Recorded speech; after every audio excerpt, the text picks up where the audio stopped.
Voilà. Oui, oui, maître, c'est pour ça que je disais, il y a eu dans ces réalisations dont tu venais de parler, que l'université, qui devait quitter de là où elle était, à côté du stade, devait aller jusqu'au parc zoologique, parce que c'était en concurrence avec l'université de Dakar.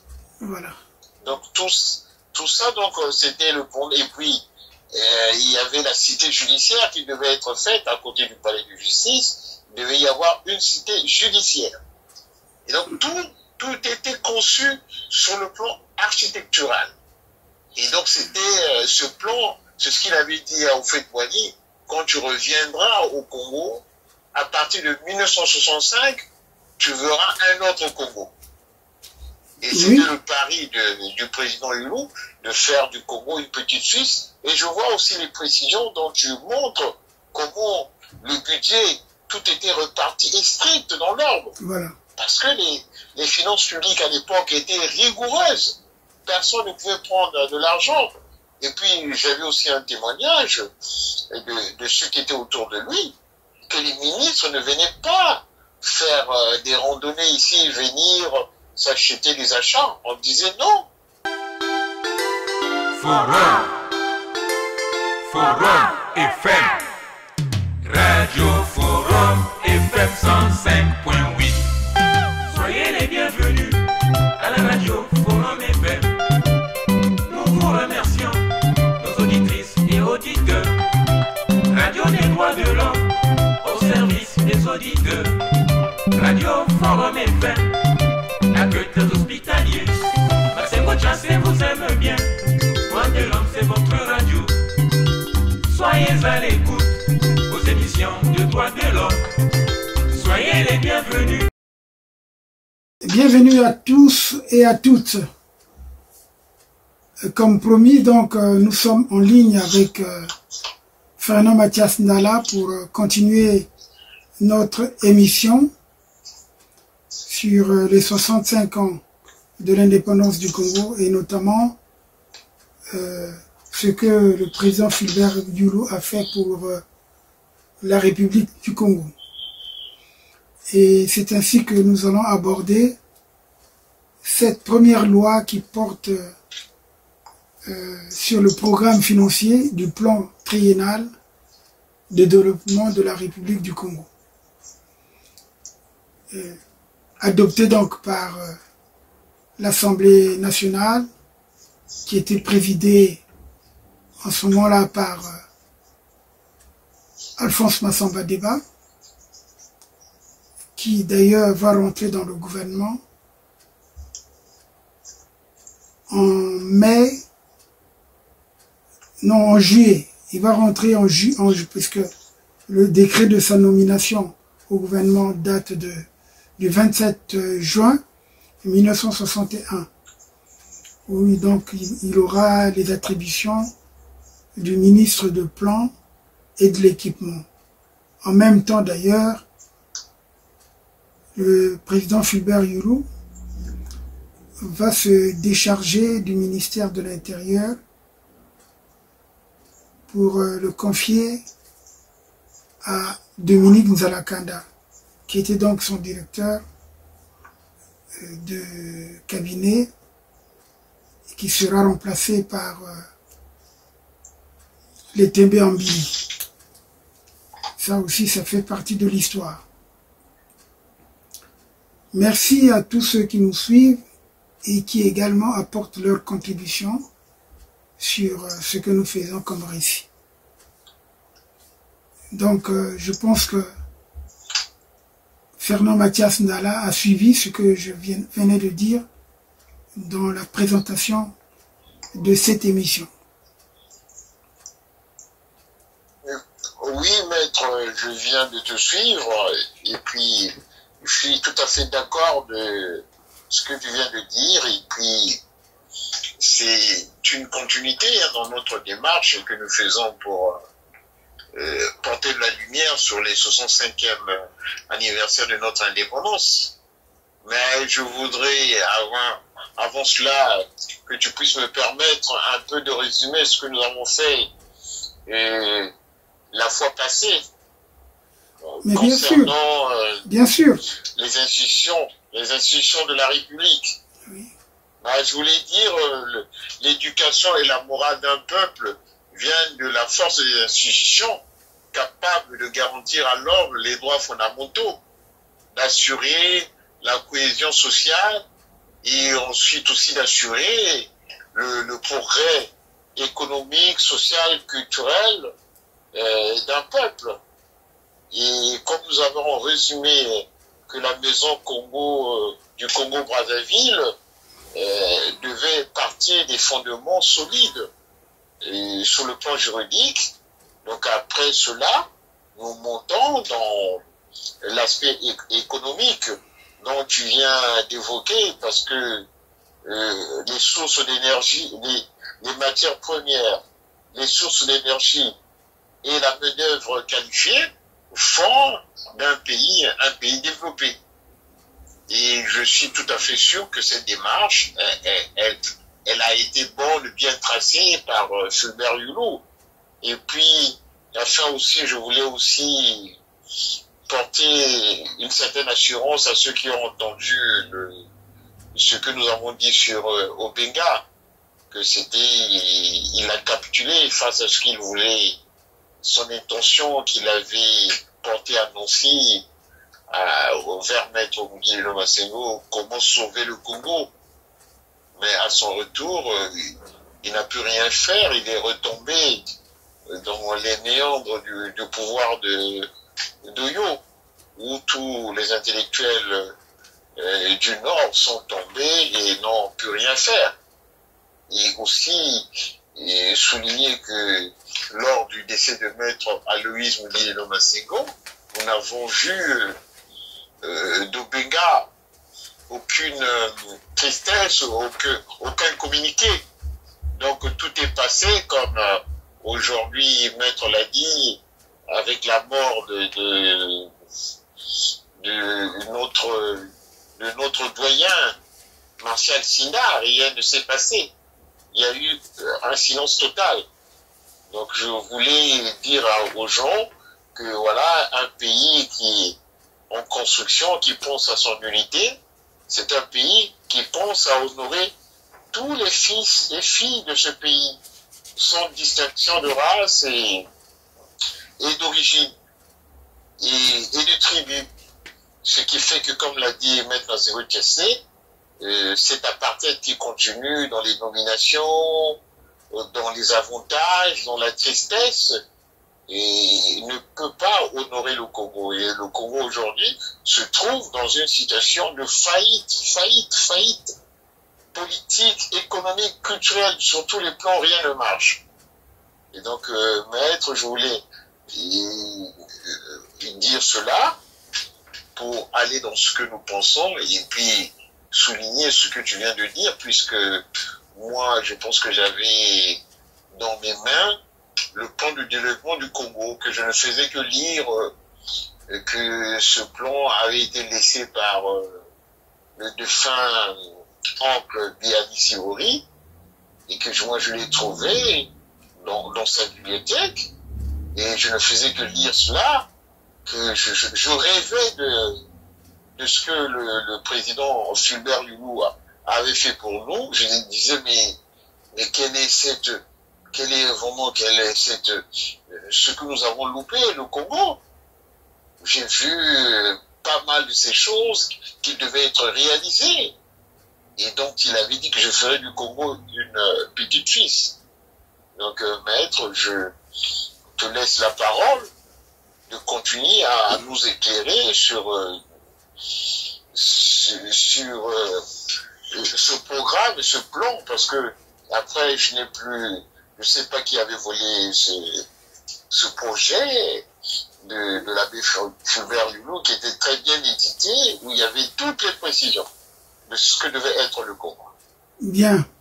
Bon, mais de toute façon, je pourrais te faire parvenir effectivement ce plan, parce que bon, une émission ne suffira pas pour parler de ce plan. C'est vrai qu'on aurait pu terminer avec l'aspect juridique, parce que comment également le président Fulbert Yulu a ratifié les accords de transfert de compétences passées entre la République française et la République du Congo. Peut-être on aura une émission pour parler de cela, parce que c'est là où il y a souvent une difficulté dans l'application ou dans l'interprétation. Et c'est ça aussi qui a permis à Yulu de vouloir changer de cap lorsqu'il voulait faire réviser ces accords. Et la France n'a pas du tout accepté. C'est actuellement ce qui se passe aujourd'hui avec cette jeunesse qui revendique le panafricanisme, qui dénonce les accords avec la France. Yulu, c'est le premier qui avait commencé pratiquement à dénoncer cela. Mais il avait une démarche économique d'abord. Il avait une démarche économique, c'est pour ça qu'il avait fait un plan. Et c'est pour ça d'ailleurs, dans ce plan, il n'a pas privilégié l'exploitation du pétrole. Il a préféré d'abord exploiter notre terre, donc c'est-à-dire que aller sur l'agriculture et l'élevage, la base, le fondement même de l'industrie, et il était préoccupé par la construction du barrage de Sunda, qui devait nous donner une électricité d'une grande capacité, servir pratiquement toute l'Afrique, parce qu'il était question que même l'Égypte puisse se servir de l'énergie produite par le Congo, par ce barrage. Donc je veux revenir sur ce plan triennal qui a été adopté donc le 15 janvier 1961, comme je l'ai dit, par l'Assemblée nationale, et que le président Fulbert Yulu a promulgué comme loi de l'État, dans les termes que je vous dis. Donc article 1er, le gouvernement est chargé de l'élaboration et de la mise en œuvre d'un plan triennal de développement qui couvre la période de 1961 à 1963. Le programme financier principal des opérations à réaliser sur fonds publics dans le cadre de ce plan était arrêté à 11 milliards 100 millions de francs CFA.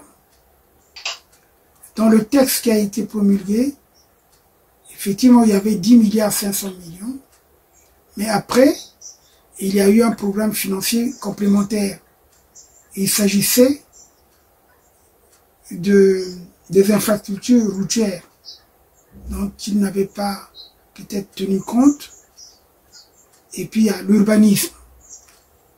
Je vais vous donner les détails tout à l'heure de ce programme, parce que c'est important.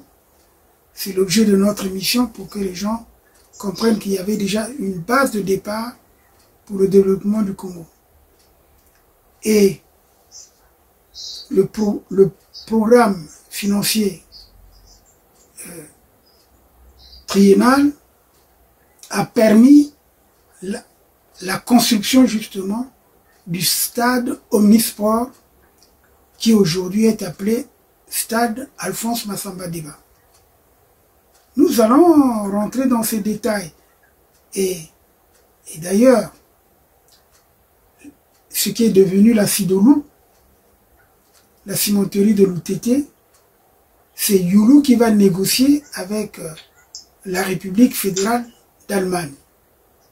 Ce sont les Allemands de l'Ouest qui ont implanté justement la cimenterie au Congo à l'UTT.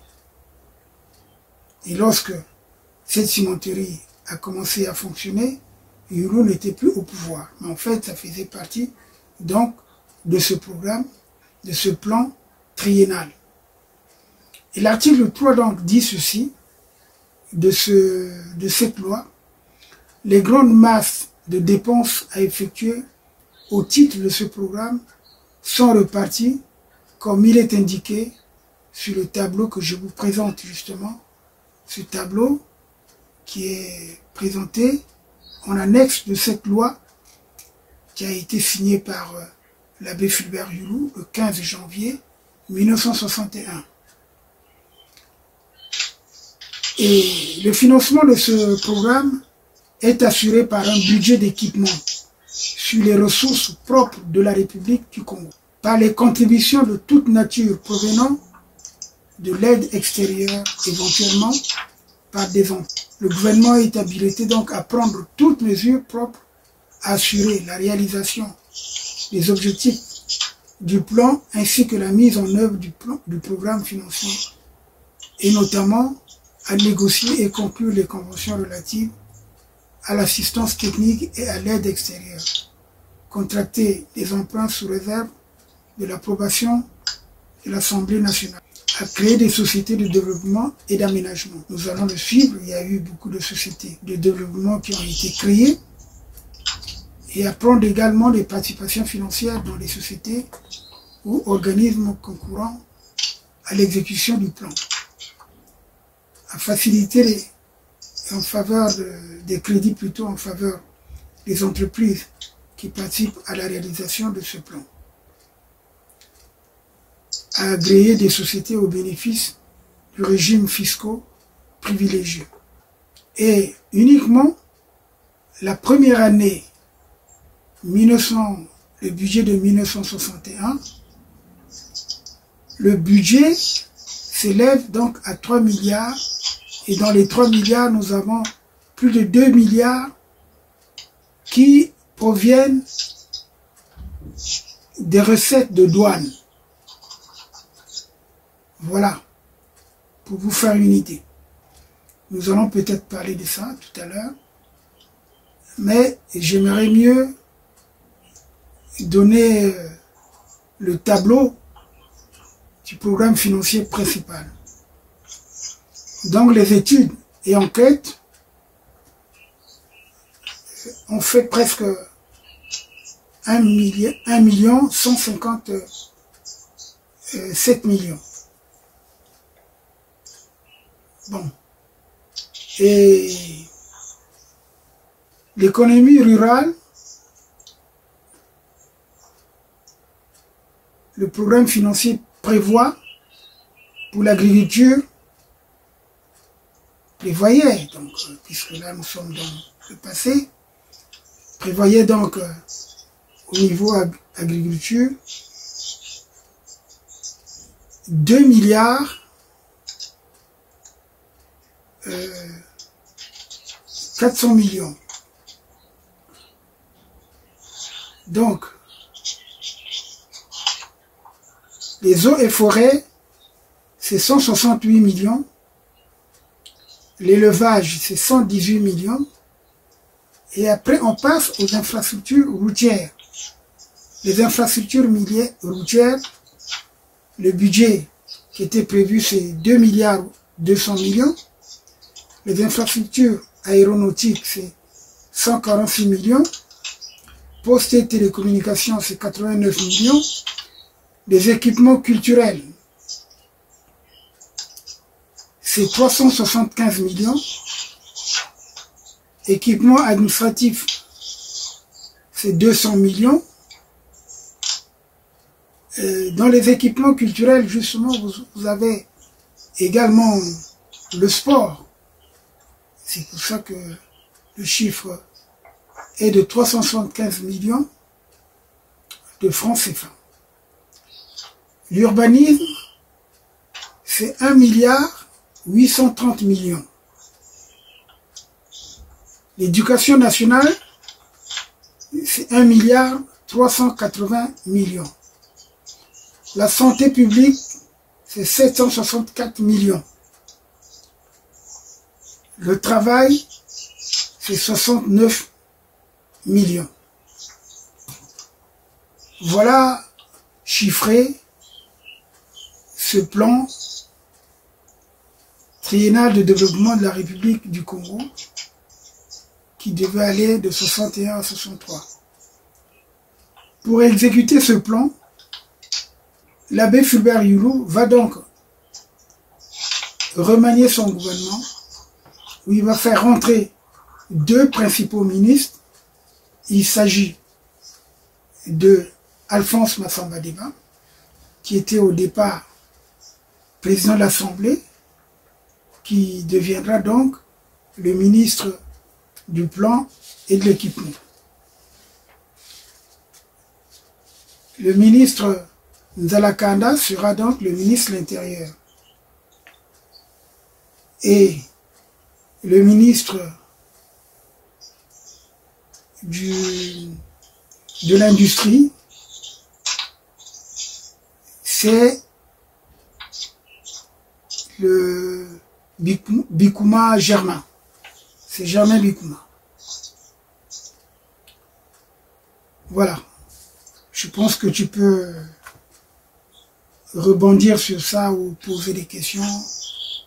Oui, voilà. Ben, maître, je vois bien comment Yulu est un grand architecte de ce Congo moderne et que le général de Gaulle, pour venir à Brazzaville en 40, il a dit à Hurel, l'architecte, allons bâtir un pays où je vais donc, le premier architecte qui a posé les jalons des maisons, des immeubles à Brazzaville du plan, c'était Hurel, avec le général de Gaulle, et ensuite il y a eu, secondé par Normand. Donc Yulu était très lié avec ces architectes, là comme vient de le dire maître Massingo Tiassé, avec le stade Omnisport qui devait se faire, qui devait se construire. Tous les plans Yulu avait fait d'une certaine perfection et que les révolutionnaires n'ont pas pu réaliser comme il faut, parce que quand on allait au stade, on voyait qu'en bas, tout était laissé, il n'y avait pas de toilettes, il n'y avait rien, il n'y avait pas de parking, tout était délaissé. Quand on prenait le chemin après la fin des matchs, pour marcher sur Bakongo, ce n'était pas éclairé. On passait sur cette forêt la patte d'oie, on ne savait pas, tu pouvais être piqué par un serpent et tout. Et comme on était en foule, on marchait jusqu'à retrouver, comment on appelle, de la lumière vers la radio. Il n'y avait pas que cette partie, puisque ceux qui partaient également dans les quartiers nord, notamment à l'époque, c'est Mungali et Potopoto, parce que Talangai viendra pratiquement après, parce que Talangai c'est un quartier qui a été créé après que Tchombe ait renvoyé nos compatriotes de Kinshasa. Voilà. Oui, oui, maître, c'est pour ça que je disais, il y a eu dans ces réalisations dont tu venais de parler, que l'université, qui devait quitter de là où elle était, à côté du stade, devait aller jusqu'au parc zoologique, parce que c'était en concurrence avec l'université de Dakar. Voilà. Donc tout ça, donc c'était le pont. Et puis il y avait la cité judiciaire qui devait être faite à côté du palais de justice. Il devait y avoir une cité judiciaire. Et donc tout était conçu sur le plan architectural. Et donc c'était ce plan, c'est ce qu'il avait dit à Houphouët-Boigny, quand tu reviendras au Congo, à partir de 1965, tu verras un autre Congo. Et c'était le pari du président Yulu de faire du Congo une petite Suisse. Et je vois aussi les précisions dont tu montres comment le budget, tout était reparti et strict dans l'ordre. Voilà. Parce que les finances publiques à l'époque étaient rigoureuses. Personne ne pouvait prendre de l'argent. Et puis j'avais aussi un témoignage de ceux qui étaient autour de lui, que les ministres ne venaient pas faire des randonnées ici, venir s'acheter des achats. On disait non. Quand on te voyait en tant que ministre, mais qu'est-ce que tu fais ici? tu n'as pas, est-ce que tu as une lettre qui dit que tu dois venir? Donc il retournait au Congo. Donc on ne pouvait pas faire du n'importe quoi sur Youlou, tout était strict. Oui, il faut... Mais sinon, c'était tenu par les Français avant que DBK Emmanuel soit directeur général du Trésor. Mais justement, il les envoyait en formation. Justement, c'est pour cela que la dernière émission, nous avons parlé de la volonté de Youlou de former les cadres d'abord. Parce que ces cadres qu'il a formés, c'était pour remplacer ceux qui étaient là, des Blancs, et en plus, pour se développer. Et comment il a envoyé celui qui était d'abord moniteur, et après, chef de service contractuel de la jeunesse, Jean-Claude Nganga, en France, pour se former. Parce que nombreux oublient que c'était dans le plan de Fulbert Youlou de faire les premiers Jeux africains. Parce qu'il voulait, après avoir été l'un des initiateurs de l'Organisation de l'Unité africaine, il voulait que les premiers Jeux africains, justement, sur le plan culturel, donc, et sportif, soient à Brazzaville. Et d'ailleurs, ça a été agréé sous Youlou. Massamba Débé, qui était ministre du plan, n'a fait que suivre le plan strictement de Fulbert Youlou en tant que ministre du plan et de l'équipement. Donc Massamba Deba n'a rien fait. Au contraire, Massamba Deba a retranché certains programmes du plan. Parce qu'il était question, à l'époque, de faire une corniche, celle que nous voyons aujourd'hui, que Sassou a pu construire, qui partait justement de Djiri jusqu'à Bakongo Odoué. Parce que Djiri, il y avait justement ce barrage, pour ne pas dire la station d'épuration des eaux, qui devait compléter le dispositif qui était déjà Odoué. Donc, pour le transport, on n'avait pas besoin de traverser toute la ville. Donc, c'est pour ça que Youlou, il avait programmé qu'il y ait justement une corniche. Et cette corniche, c'était ce qu'on appelle aujourd'hui une ceinture. Comme à Paris, il y avait la porte de Makelekele, la porte de Bakongo, la porte de Poto et la porte de... Le filou là-bas, parce que quand tu... Oui, la porte de Mfilou. La porte de Mfilou, mais il y avait... Filou, Mukondo, pour aller là-bas jusqu'à là où il y a... Oui, oui, bien sûr. Il y a le stade actuel. Oui, parce que, bien sûr, c'est ça, ce que je voulais dire. Parce que ce nouveau quartier-là, qu'on appelait... parce que le kilomètre 45, c'est après. Ça, c'était l'extension de Brazzaville. Parce qu'il y a des parties qui n'étaient pas constructibles. Constructibles, oui. À cause des érosions et tout. Donc, il y avait...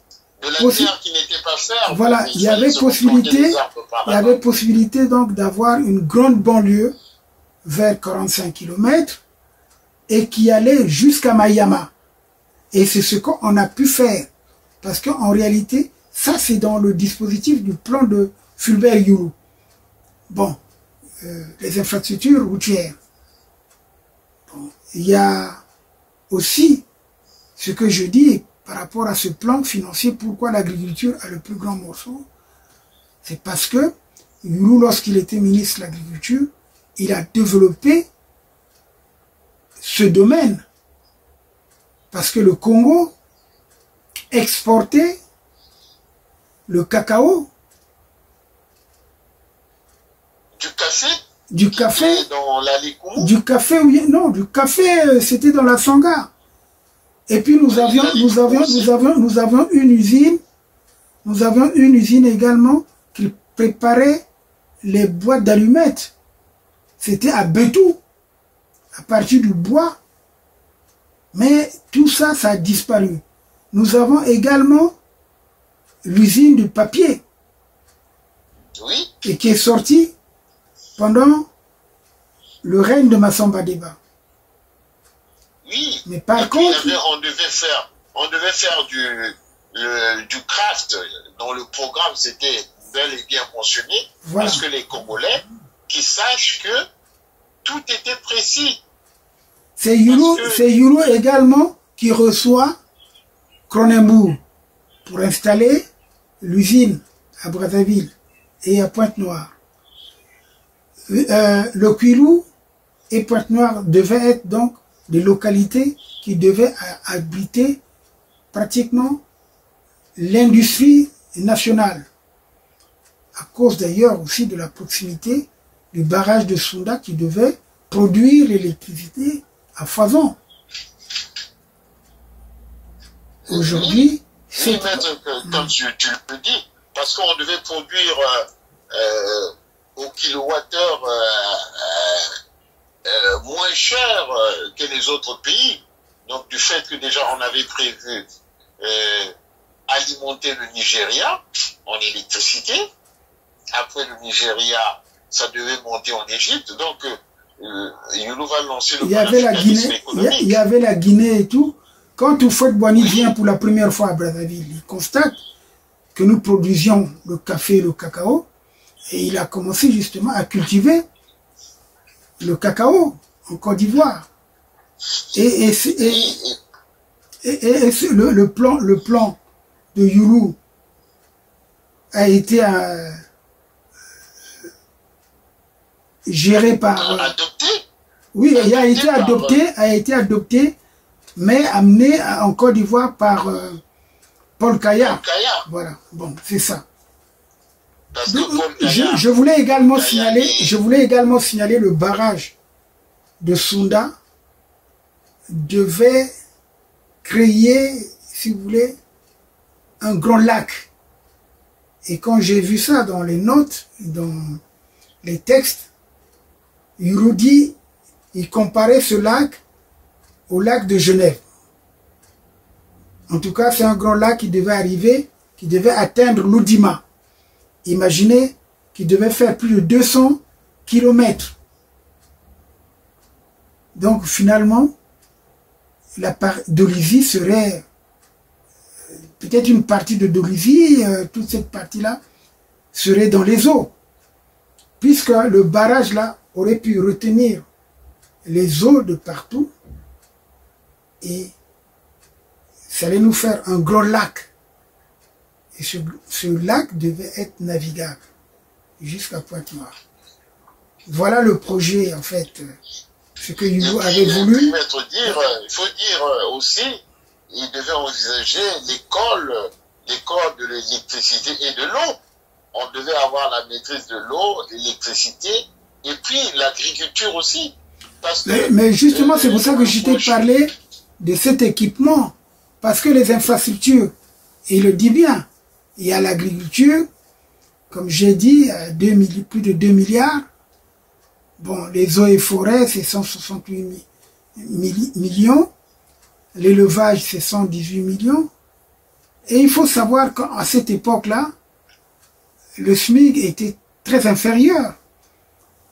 Hein, et les gens oublient cela. Le SMIC, il ne dépassait pas 45 000 francs CFA. Voilà. Je pense que tu dois connaître le SMIC, combien il était. Et puis maître, tu sais que Ampissa, c'est là où devait être le quartier des ambassadeurs et la présidence de la République.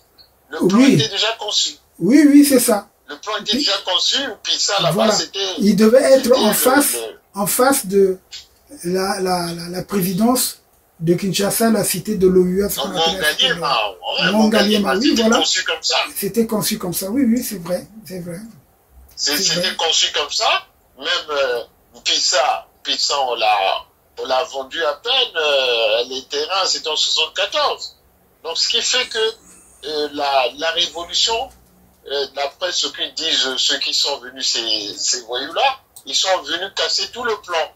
Et moi, je me rappelle du dialogue que j'avais avec M. Senso. M. Senso m'a dit non, mais quand Massamba Deba, on l'a mis à l'Assemblée nationale, il nous sentant son incompétence, lui a mis une équipe où il y avait des M. Senso. Et comme il a fait de latin, il a fait du latin quand ils étaient au séminaire, c'est eux qui écrivaient les discours de Massamba Deba. C'est eux qui faisaient les discours de Massamba Deba qui devaient prononcer à l'Assemblée. Mais en même temps, Massamba Deba, qu'est-ce qu'il a fait? Il complotait, il avait fait un abonnement de l'humanité aux députés.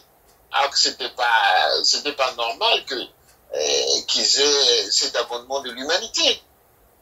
Donc ça posait un problème sur le plan constitutionnel, du fait que c'était une propagande qui allait contre les institutions, parce que les institutions, on a dit que c'était des institutions libérales et sociales, hein, qui prenaient la liberté, et puis la liberté du commerce et de l'industrie. Et c'était ça. Dès lors que quand ils viennent en 63, ils interrompent cela, plus de liberté économique et la liberté de commerce, ce qui fait que tous les capitaux qui devaient être investis pour le programme triennal se sont envolés. Les gens disent non, on ne peut pas aller investir dans un pays communiste. Ce qui fait qu'on a perdu cela et aussitôt tombé. Et quand Paul Kaya, ils ont eu un débat avec le gouvernement, le nouveau gouvernement où Massamba Deba était Premier ministre. Mais non, mais il était dans le gouvernement. Paul Kaya était dans le premier gouvernement de l'Issouba. Oui, dans le premier gouvernement, c'est ça que je dis. Puisqu'ils ont eu un débat avec l'Issouba sur le plan économique, Paul Kaya dit nous devons continuer le plan économique laissé par Fulbert Hugo. L'Issouba a dit non. Pour l'Issouba, il fallait créer des entreprises d'État. Ce qu'il a fait, les Oniveg, Ofnacop, et c'était l'échec. Et donc maintenant, comme on a fait une mauvaise option économique, les capitaux c'était à l'ouest, c'était pas à l'est. Ce qui fait que nous sommes restreints, diminués. Donc on ne pouvait plus avancer sur le plan économique. Et tout ça, et à ce moment-là, quand Paul Kaya a vu l'incompétence de l'Issouba, l'Issouba a promis sa mort. Donc Paul Kaya voulait être tué, on l'a mis dans un cercueil, il a traversé le beach, les deux beaches, il est arrivé au Congo-Kinshasa, c'est là où Fouet-Boigny l'a appelé. Et on sait que Paul Kaya et Konan Bédié étaient les partisans de la modernisation de la Côte d'Ivoire. Voilà. Donc avec le plan, parce qu'on devait mettre l'ananas en boîte, tout ce qu'on voit, la moimbe en boîte, tout ça c'était des projets de Hulot. Donc ces projets sont partis là-bas, et puis on a vu sous le régime qui venait de s'installer, ils sont allés contre l'arrière-pays. Ils appelaient les paysans des féodaux. Ce qui fait que on a ralenti tout le programme que Hulot disait, on devait produire du coton, producteur de coton, producteur du papier, on veut les plans, le craft qu'on appelait cela. Donc tout cet arsenal économique que le Congo avait, parce que de notre côté, on était en concurrence aussi avec le Congo-Kinshasa, qui était après l'Afrique du Sud, le deuxième pays le plus industrialisé d'Afrique. Donc nous, il y avait une projection de dépasser le Congo belge. Donc Hulot était dans sa habilité. Donc ce que tu dis, maître, la formation des cadres, des techniciens, c'est là où il a envoyé des mécaniciens, des tauliers, des tailleurs, tout ce monde se former en Europe et venir pour occuper cet espace économique et culturel. Donc c'était véritable un plan. Nous avons perdu. J'avais discuté avec un de nos grands frères qui est décédé, qui était à la PCC, M. Kodia, qui était le grand frère Néanto, Papy, son surnom l'appelait Papy. Papy m'a dit oui, mais c'est le plan économique de Yulu qui devait faire de nous un grand pays industrialisé. Et que Massamba Deba est venu boycotter. Il est venu boycotter, n'ayant pas ces compétences-là. Et donc le Congo, aujourd'hui, la révolution a réduit ce pays à ce que nous voyons. Ce qui a permis que tous ces Congolais fuient le Congo pour venir en France. Et puis même dans la formation, ils ont interdit que les étudiants viennent en France, en Occident. C'était devenu l'ennemi, le Congo apparaissait comme le pays révolutionnaire, tout. Et donc, on les envoyait qu'à l'Est, ce qui fait qu'on avait changé de projet de société. Et que le gouvernement n'avait plus un programme de gouvernement. Parce que c'est là où Massamba va se retrouver coincé. Coincé, il va dire que c'est la révolution des troubadours. Il va dire non, est-ce qu'on ne peut pas revenir à une autre forme? Ils pensaient revenir à ceux qui avaient rejeté le plan de Yulu. Mais personne ne lui a dit non. On a traité le Massamba de réactionnaire. Quand il voulait revenir en arrière, je dis non, nous nous sommes trompés. Comme avait dit Matsukota, vous ne allez pas proclamer un service scientifique. Ce qui fait que, comme tu as dit, et là, Yulu a appelé le président israélien quand il est venu en 1961, autour d'une tournée, et visiter le Congo par le fleuve. Il y avait les Bantous qui chantaient, mais il est sorti de là merveilleux. Et donc les kibbutz qui devaient y installer, et ça devait prospérer. Donc c'est tellement un plan, vraiment qu'aujourd'hui, je pense que je vais relire encore, et que c'est ça que nous avons loupé. Nous avons loupé ce futur-là.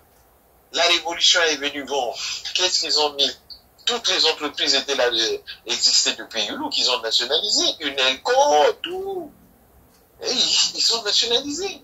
Ils ont créé peu d'emplois. Ils ont mis les jeunes dans la géménaire, comme aujourd'hui. Ils ont mis dans la géménaire, certains qui ont refusé, ils ont fui, ils venaient ici en France. Heureusement que Yulu avait acheté la Mecque. Mais il y a aussi, aujourd'hui, on souffre. L'inflation qu'il y a, il devait être contenu. Parce que Yulu avait fixé les prix minima à prix. Ça devient passionnant. Passionnant. Forum FM 105.8. Bon bah c'est pas tout ça que j'en étais moi. Forum FM 105.8. Grand géant. Génial.